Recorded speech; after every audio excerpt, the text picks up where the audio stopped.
Isang mapagpalang umaga sa lahat na bus captain, saan man kayo sa mundo ngayon. Pagpalain sana tayo ng nasa taas. So kumusta kayo lahat dyan sa kinaroroonan nyo, kung nasaan man kayo sa mundo ngayon sa Pilipinas. So ingat tayo lagi sa ating pagdodrive ng bus. So ngayon kagagaling ko lang mag-jogging. Ito yung view rito sa Hong Kong, ipapakita ko lang sa inyo. Ayan.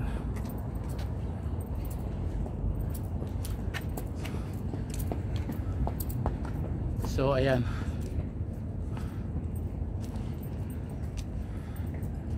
So marami nagtatanong sa akin kung bakit ako nakarating ng Hong Kong na magtatrabaho dito.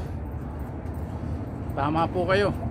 Bihira yung yung lalaki na nagtatrabaho dito sa Hong Kong. So kaya ako nakarating dito kasi may kumuha lang sa akin na sabihin natin malapit na kaibigan, kamag-anak, pamilya. So nung nasa Qatar pa ako, naka-apply na ako papunta rito. Pero inabot pa rin ako ng 8 months bago nakarating. Kasi medyo nahirapan sila mag-visa kasi lalaki nga. Walang kadalasan hiring dito na lalaki. Karamihan puro babae, mga DH. So sinwerte tayo ng kaunti at nakarating dito at magtatrabaho ng bilang isang driver, bus driver.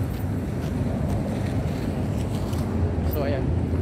So wala pa tayong kilala dito ng mga Pinoy kasi as of now 2 months pa lang ako.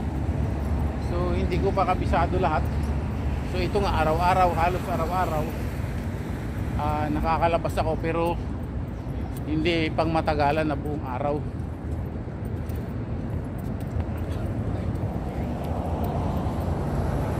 So ayun, inabot ako ng 8 months bago makarating dito.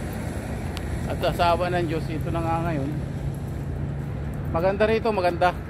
So pakipalo na lang yung page natin na bus driver abroad, para in case na may makita ako pag tagal ko rito, may makita akong hiring na kahit na anong posisyon na driver, ipupost natin dun sa bus driver abroad, para makita nyo kaagad. Paki-follow na lang yung page na yun, saka paki-follow na rin po ako sa Facebook. Kasi pag nakakita ako ng mga hiring, local man or labas ng bansa, ipinopost ko talaga dun para makatulong dun sa hindi alam kung saan mag-a-apply ng driver.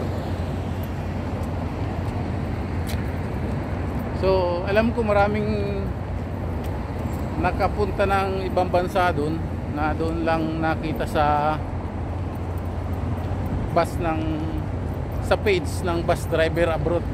So alam ko maraming nakapunta na ng ibang bansa na doon lang nakakuha ng idea doon sa page ni bus driver abroad para mag-apply. So good luck sa inyo guys. Maraming salamat at kayo natanggap, nag-join kayo doon sa bus driver abroad na page. So pakipalo naman po yung aking YouTube, munting channel sa YouTube, yung Bus Captain, para po sa atin yun. Lagi ako nagpo-post doon ng mga videos, kahit hindi tayo vlogger na tunay. Natutuwa lang ako pag may nagpo-post doon o pinopost ko yung mga video.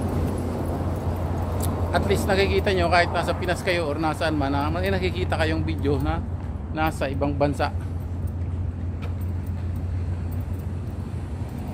So ito, may namiminwit dito. Kabayan siguro to, kabayan. So parang hindi. Tinignan ko yung mukha, parang iba. So guys, hanggang dito na lang yung aking video. Pag gusto pag may pagkakataon na mag-hire dito ng driver, kahit ano, kahit truck, bus, light, heavy, at malamang ko yan. At possible na pwede kayong makapunta, tutulungan ko kayo. So hintay-hintay lang, huwag tayo magmadali. Kung ako nga, inabot pa ng 8 months. So ayan, yung building na yan dati nakikita ko lang sa picture. So ngayon halos ito na siya. So pakipalo na lang ng at pa-subscribes nung Bus Captain Vlog. Maraming salamat. At sa mga kaigil ko pala dyan sa Pilipinas, yung makakita, mga kuya, ate, so nandito lang ako sa Hong Kong. In case na magpasyal kayo dito, i-direct nyo lang ako ng message para ma-meet natin ang isa't isa. Kahit sino makakita nitong video, maraming salamat sa inyo lahat, sa mga nanonood. Ito yung view dito, mapakita ko sa inyo, ikot ko yung camera. Ayan,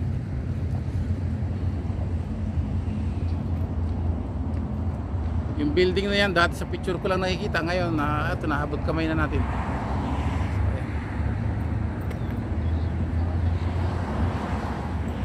So hanggang dito na lang. Bye bye sa inyo guys. Ingat lagi saan man kayo sa mundo.